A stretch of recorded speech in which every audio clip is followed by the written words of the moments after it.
Perfect. All right. Hey, everyone. What's going on? Good afternoon, good morning, or good evening, wherever the heck you are, whatever you're doing. I'm delighted that you're here. So, hey, can you really believe that somebody wrote a book called Built to Suck? That's pretty freaking awesome. And today we get to talk to Joseph Jaffe. It's his fifth book. The book is called Built to Suck, The Inevitable Demise of the Corporation and How to Save It.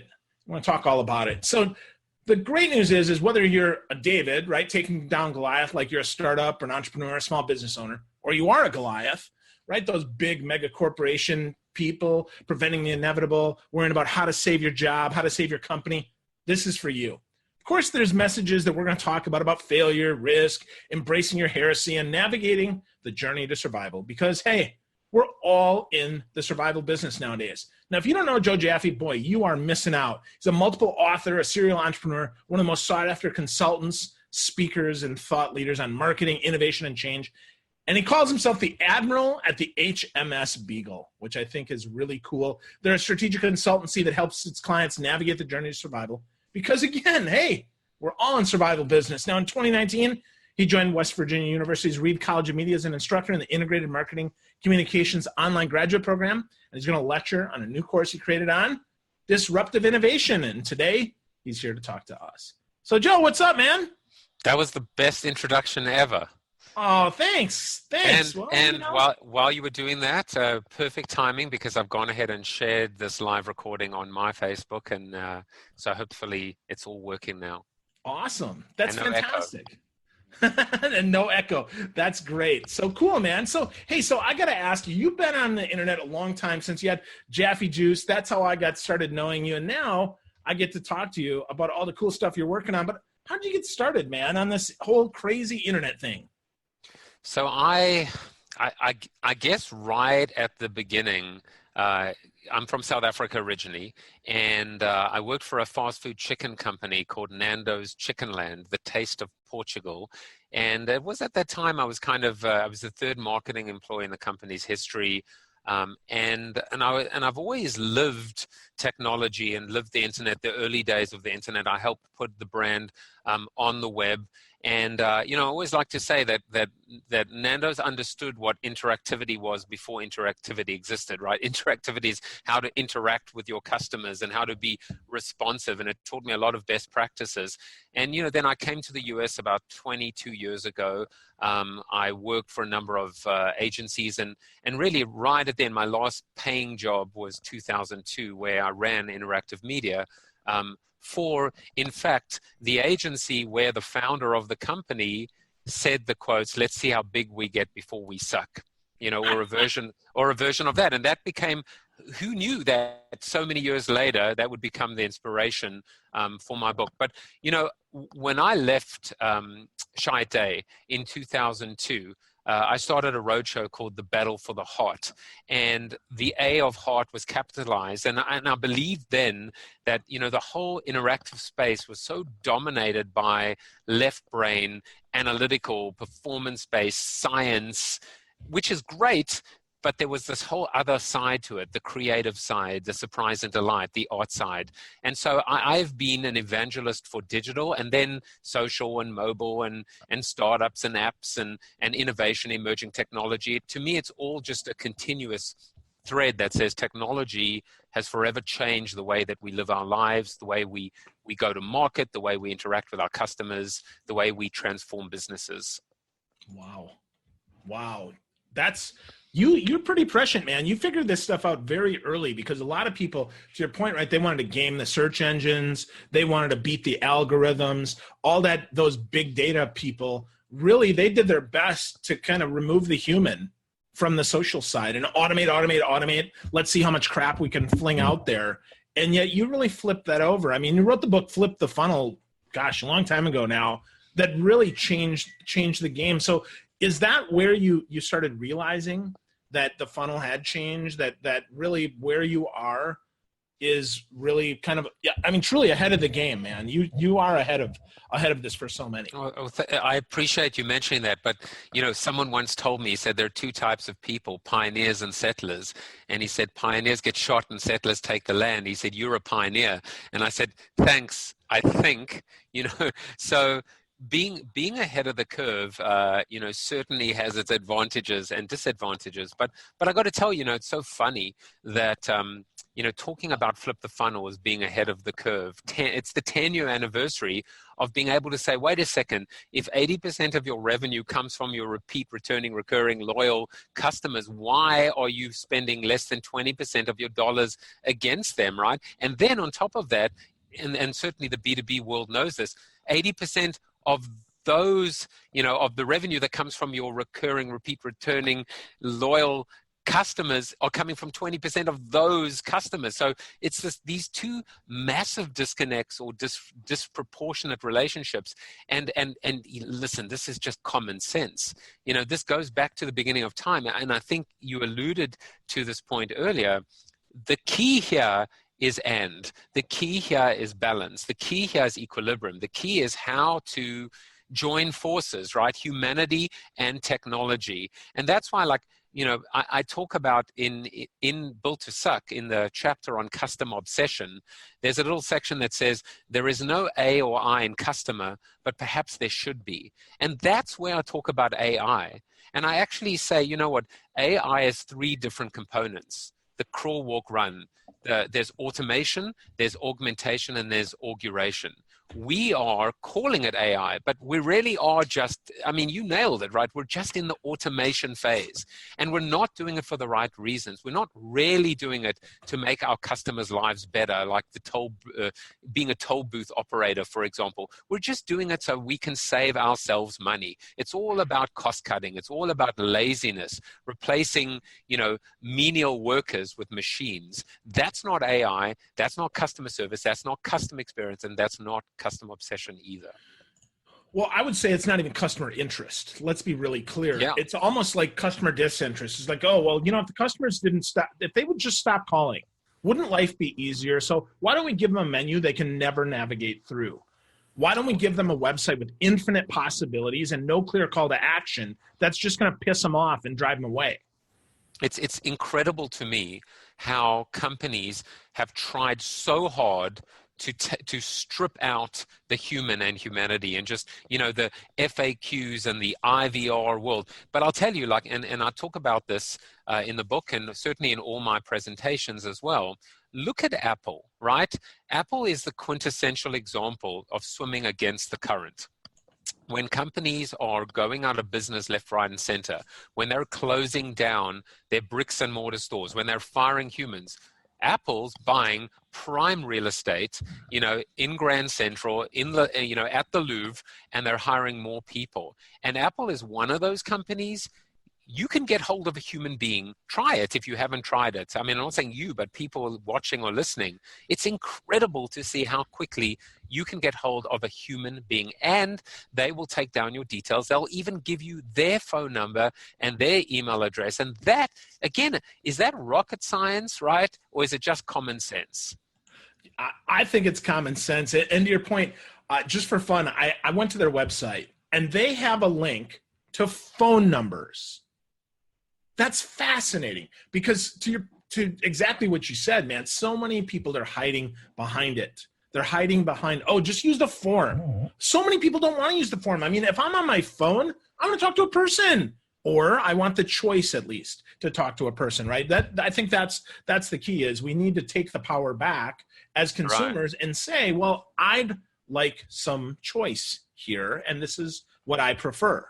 And that is the exact lens that companies should be thinking of when they consider a voice-first strategy, thinking about smart devices and IoT and chatbots, rather than letting the technology, tactics in search of strategy or solutions to non-existent problems.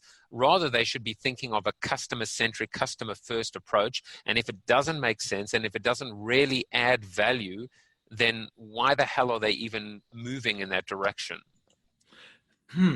Boy, that is a really good question. Why do they move that in that direction then? You say, right, that if they're built to suck, do they just have to go in that direction? Is it just too much inertia, Joe, or what? Why is that? Is there nobody at the top that's a human? Well, there are a couple of things. I mean, I frame it in a bunch of ways. One way is to say that the business model of business is broken. It's flawed, right? The very thing that helped these companies grow and become these behemoths, these multinational blue chip corporations. And what is that thing? Size, scale, economies of scale, having global networks and resources. It is the very single biggest factor and contributor to their demise, the albatross around their neck. There's so much overhead. They move too slow. They're too dysfunctional. They're too siloed. They're too risk averse. They're slowing down when the world is speeding up. You know, that old quote, right, which is, I'd rather beg for forgiveness than ask for permission. Try and implement that cultural idea inside a large corporation. It's almost impossible. So part of the problem, again, you know, going back to that idea of Jay Shyatt saying, let's see how big we can get before we go bad, before we suck. It is this idea that it is inevitable that companies will you can resist the urge to suck for just so long. And then at that point, you know, it's kind of fast track to what I call the corporate apocalypse.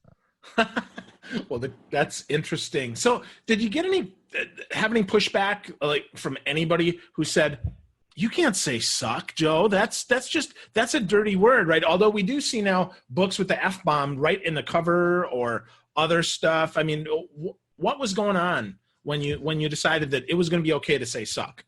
Well, you know, again, it came from that quote. But, you know, here's what I was asked once, which is, why not call the company Built to Fail? And, you know, I looked at it and I said to myself, you know what? Failure is too good for you. It's too good a word to associate with corporations, because if we've learned anything from the small business world, what I call the entrepreneurial revolution, the startup world, it's that failure is part and parcel. It's almost a rite of passage in a sense. And so to bring this word and associate it with companies was almost doing it a disservice, because if we've learned anything, it's that, you know, the art of the pivot, the ability to learn from one's mistakes, but not be afraid ultimately to fail. So Built to Fail was a safety net. It was almost hedging in a sense. Built to Suck, you know, as I say, the key to success is to suck less. And my response is without trying to be flippant, is seriously, if your biggest problem is that you're afraid of the word suck, you've got a lot bigger fish to fry, my friend. You know, so it's kind of like a little provocative. It's taken the battle to the front lines, but honestly, right now, there's a bigger challenge, and that challenge is, as you alluded to in your intro, survival. Because, you know, I'll tell you something, you know, companies and startups, again, they get that the idea that it's here today, gone tomorrow. You know, you've heard the phrase death by 100 cuts or 1,000 cuts. You know, I talk about death by 1,000 budget cuts, because that's what's happening in the organizational world right now. These guys are dying, and the problem is most of them don't even realize it. The whole boiling frog syndrome. So you got to get their attention somehow, like take them by the throat.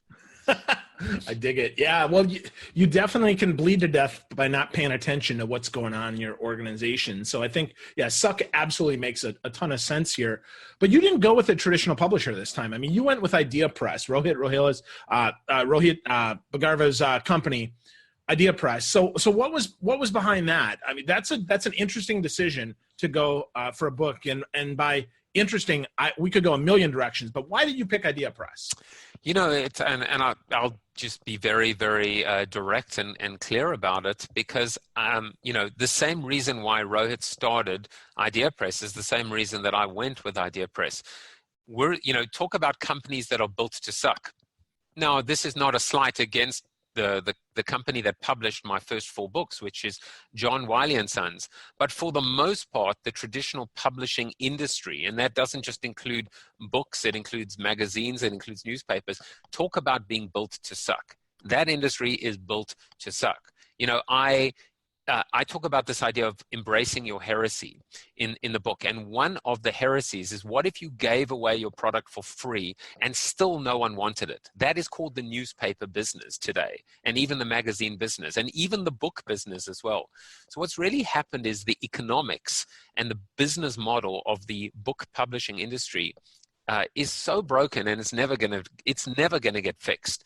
So, unless it's a sure thing, right? Unless you're Michelle Obama or anyone who worked for the White House, basically, unless there is a guarantee of a certain amount of installed sales, the traditional publishers are not going to get behind you. They're not going to offer the marketing support, and they're not going to give you what you want. Now, on the flip side, you've got the self-publishing business. And that's just as broken, but for different reasons as well. It's, it was going to take an entrepreneur or a challenger to come in and say, why don't we create a service first, a professional, an experience first self-publishing solution? Now, Rohit came in and he said, why can't we get the best of both worlds? So find a self-publishing business model, but with the same professionalism and service that you would get from the traditional space. And that's what kind of that middle ground that I ended up wanting to choose. Awesome. Yeah, I think it's a great kind of middle ground, to your point, for authors who are looking for maximum control, but I would say also maximum kind of white glove treatment, because Rohit and his team do a terrific job of putting that together, making sure that you get what you want out of your book, as long as you have a clear path for what you're trying to do. Yeah, and I got to tell you, and it's less about promoting the book, but this is the book. I got it. I've had it for less than a week, and it's beautiful. And it actually, the cover is glossy, and I looked at the paper stock, and I'm just really, really in love with the finished product, even compared to some of my other books, my first 4. Fantastic! Wow. That's pretty cool. So on Built to Suck, let's transition. Let's talk more about the book here. Sure. But I'd be remiss if I didn't ask that question about Rohit and Idea Press. But on your website, on builttosuck.com, and your bonus content, I think it's fascinating that you've got 2 little Venmo experiments. But who is Lindell Westbrook, and why is your goal to make Lindell a millionaire? So, and you're the first person to talk about him, so which is awesome.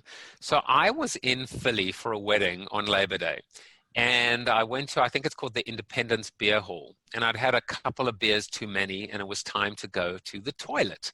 I have a lot of potty talk and a lot of a P-type humor. You'll notice that in the book. But anyway, I digress. And so I went into it was like kind of in a little mobile caravan, like a little mobile home. And there was a bathroom attendant, as you've seen many times. He's got the cologne, he's got the, he's got the scented towels, he's got the mints, etc. Maybe some condoms, I don't know. But instead of, there was the little basket with cash, but then I noticed a sign on the door, on the wall, and it said, Venmo me. And I think he's A1 bathroom. Is that right? That's right. And I was like, this guy's on Venmo. This guy gets it. This guy is an innovator when so many companies probably don't even know what Venmo is, or even if Venmo, worse still, imagine Venmo actually impacts their business directly or indirectly, and they've either never heard of it, or they haven't experimented with it, or what if they'd started it, or maybe they should have bought it, or could they have invested in it? And so I thought to myself, wouldn't it be cool to actually, now reading my book, that I discovered Lindell, who is an innovator, who is more of an innovator than most marketing people out there in leadership positions. And I was like, read this book, send him $1. If for no other reason, then you're not on Venmo, and therefore you should get on Venmo, you should download it, you should, register and send him $1. And wouldn't it be amazing if we could turn him into a millionaire? Create this little pay it forward approach. So there's no skin in the game. He doesn't know to this day who I am, but I did send him $1, and he liked my post, and it just would make me the happiest guy in the world if we could all share this and turn him into a millionaire. Wow. Amazing. And by the way, I'm also a businessman, so I said, you know what, while you're at it, send me $1 on Venmo, or give me a tip, or send me, anything that based on the value that this book brings to you. And I'll give you a shout out on Twitter or Instagram if you like, based on your dollar. So there's also a little opportunity as well for people, for me to give them a shout out. So we'll see what happens. Maybe nothing, but again, isn't that the point, right? The point is put yourself out there, experiment, have fun, take a chance, see what happens. You never know what might transpire. Absolutely. No, and I think that's super nice that you really have no way of tracking how many people actually give $1 to A1 bathroom. Right? I mean, It's not like you don't have his account. This isn't one of your buddies. This is no publicity stunt. This is just you being an altruistic guy and experimenting and seeing what's going to happen. It's the same reason why, I've developed a proprietary canvas, built on the same principles and Creative Commons practices of the business plan and lean canvas. And I created one called the survival planning canvas. And you know what? It's available as well for download for free. It's in the book. It's available for free rather than create a means of registering, a lead gen registration. Sometimes you've just got to kind of like put it out there and just give to the universe, and hopefully you'll get something back in return. Absolutely. I was actually, that was going to be my next question here, because I'm clicking around on the website and I see your survival planning canvas that has no registration. That's just super duper there as a PDF, can print it out. I mean, frankly, I don't even see a copyright on this here, Joe. What's going to happen, man? You think nobody's going to rip you off? What's the thought here? You know what? Let them try and rip me off, because I mean, good luck to them. The whole idea is, implicit in the value exchange is that my company, the HMS Beagle, conducts these workshops that we call Voyages, where the canvas is inextricably part of this. There's a lot more IP as well.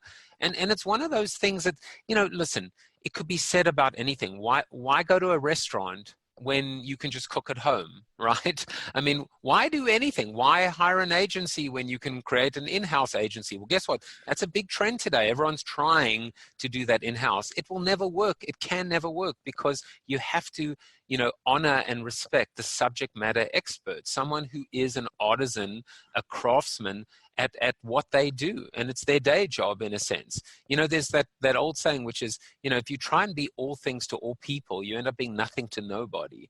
And so part of the approach is just go out there and you know what, if I have a mission, my mission is let's try and save some of these, behemoths, these Fortune 500 or Global 2000 companies. But for the rest of them, the ones that get offended with the word suck, they're going to go the same way that Sears is gone, that Payless is gone, that Toys R Us is gone, that Kodak is gone, that Blockbuster's gone, that BlackBerry's gone, and so on and so forth. Awesome. Love it. Totally agree with you. I think that's good reminder that doing it yourself is not the same as having an expert do it for you. That's so important, right? An expert chef, Bobby Flay, is always going to cook better than me, even if we have the same exact ingredients. I think that's a good lesson, Joe. Yeah, exactly. Yeah. I'm the Bobby Flay of marketing. No, I don't know. There you go. Well, I guess that makes me, huh? I actually like to call myself the Robin Hood of marketing. I love stealing from the rich and giving to the poor. But whatever works, whatever floats your boat. Well, speaking about your boat, your metaphor for a ship is really fun with the HMS Beagle. And in the book, you talk about heresy. Well, what is heresy, and why is this such an important topic for business owners?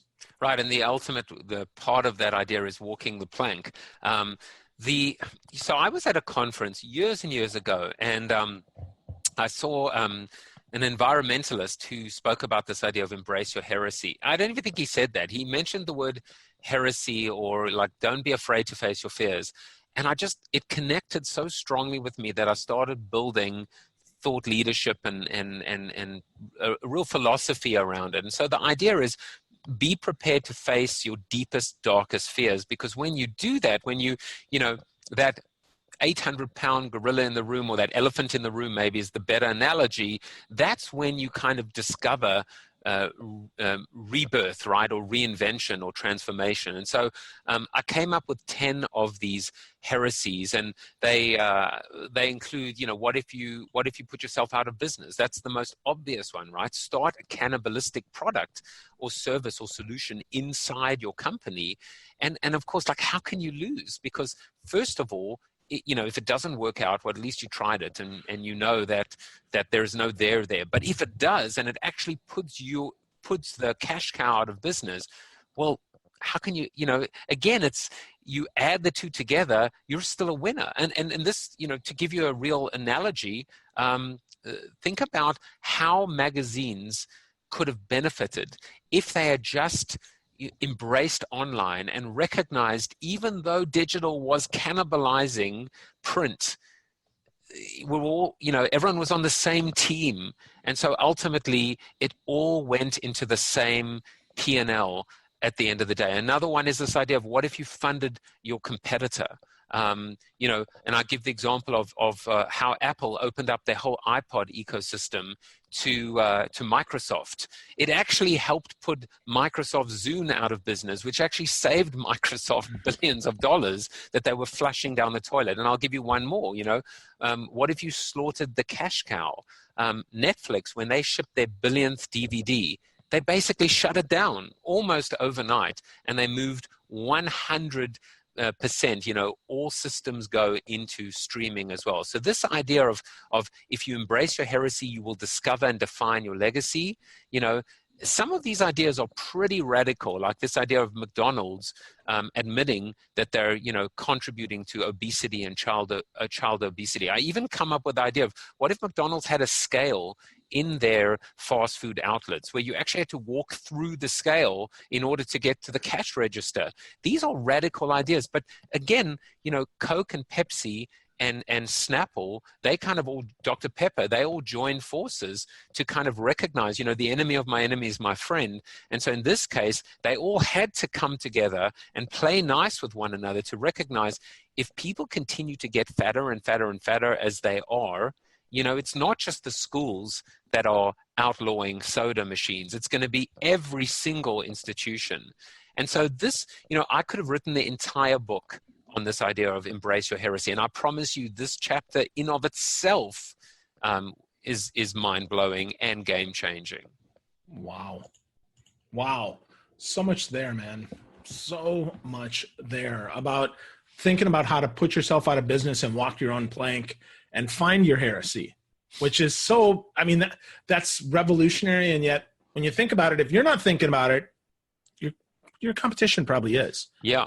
And that's, you just nailed it, because there are two things that come out of it. One is, you come up with all these ideas as part of the workshop, right? Again, someone can download that PDF and do it themselves.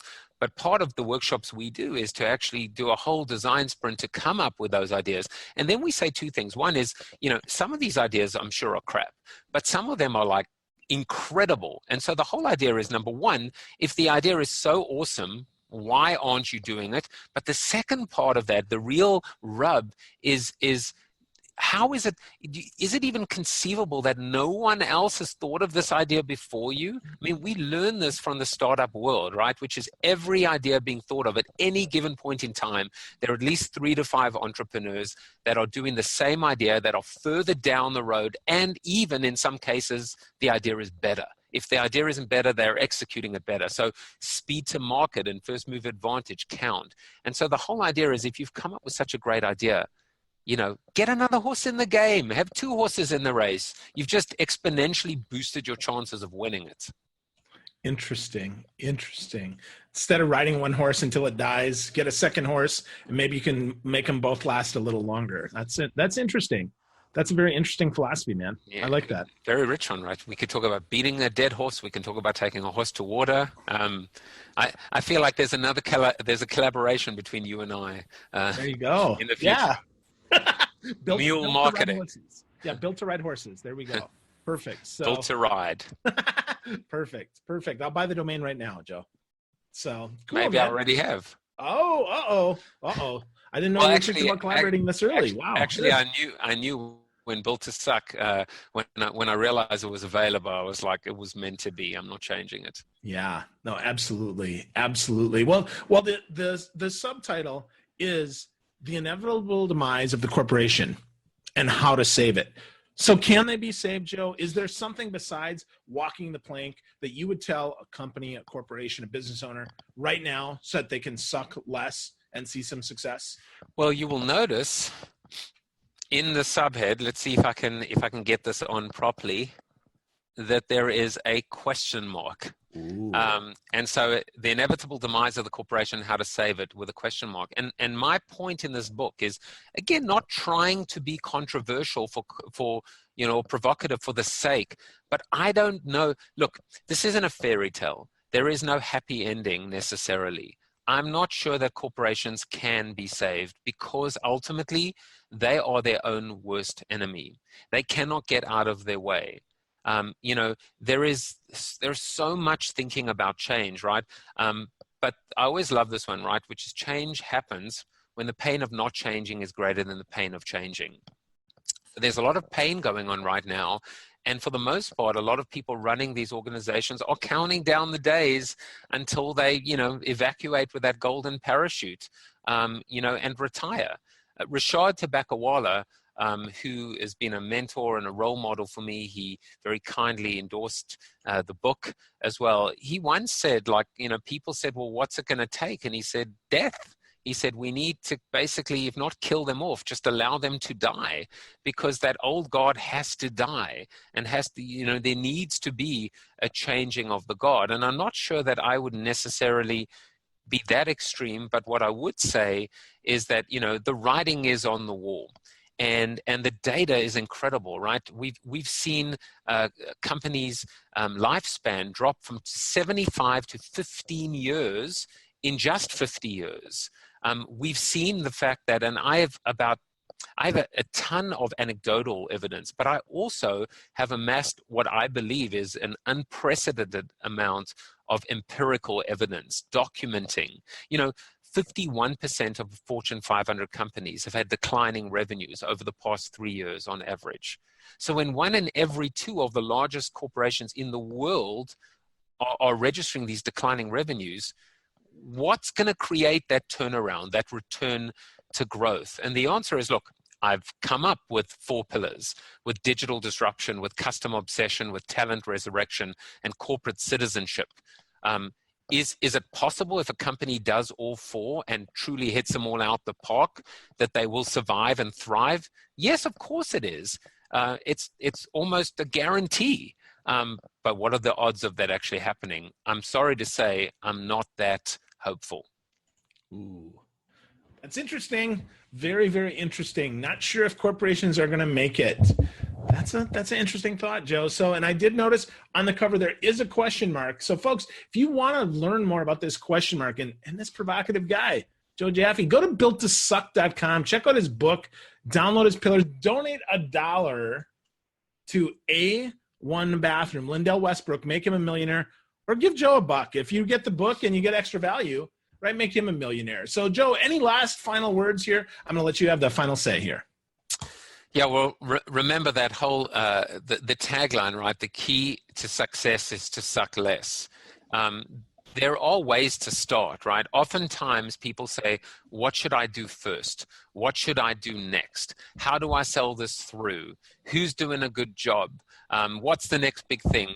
I've addressed all 3 of those questions in the book, but ultimately, even that notion of just sucking a little bit less is a good start and a good step in the right direction. I want to just leave you with this thought, right? Which is, and I draw the analogy between the corporate empire. If the corporation were a civilization, ultimately, the Roman Empire, the Byzantine Empire, the Ottoman Empire, the Ming Dynasty, Nazi Germany, and there's a chart that shows this, even at the bottom right, is America. Every single civilization has risen and fallen. Most of the time, hubris was the number 1 contributor to the demise. It is almost impossible to cheat the sands of time. And if it is true that the corporation could be looked at as a civilization or an empire, then surely the demise and the outcome is absolutely known and inevitable. So, Charles Darwin, he said, it is not the strongest of species that survives, nor the most intelligent, but rather the one that is the most adaptable to change. The goal is change or be forever changed in the worst possible way. So, there's the line in the sand. There's that stake in the ground. It's time for us to get going. And that's why you can't have little registrations and lead gen for people to download a survival canvas. We're all in this together. And so we need to figure out a way to work together and collaborate in order to save the corporation, or just let it die a miserable, gruesome, painful death. Wow. Well, that's heartening, Joe. Thanks, buddy. That's really good. But hopefully we can. Yeah, I think it's optimistic. I'm happy. I think if you're an entrepreneur, if you're a small business, if you're a startup, it's good news. Maybe if you work for a company and you want to be that change agent, I think it could be good news. It's not meant to be. It's not meant to be miserable. I'll tell you one thing. When we looked at the cover, this cover was designed by Design Crowd. So I also went to the crowd. There were two versions of this. One, the sky was all orange, right? It looked very apocalyptic in a sense.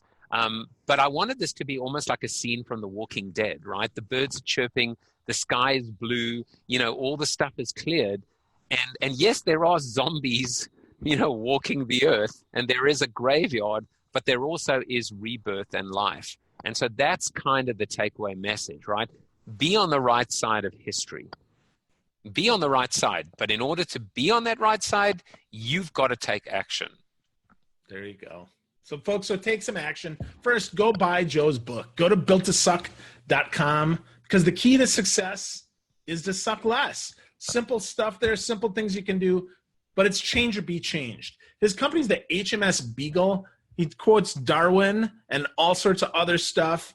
He's Joe Jaffe, and I'm delighted that he spent some time with us today. Thank you so much, Joe. This was really great, man. I really appreciate you. It really was my pleasure. I loved it. Thank you very much, my friend.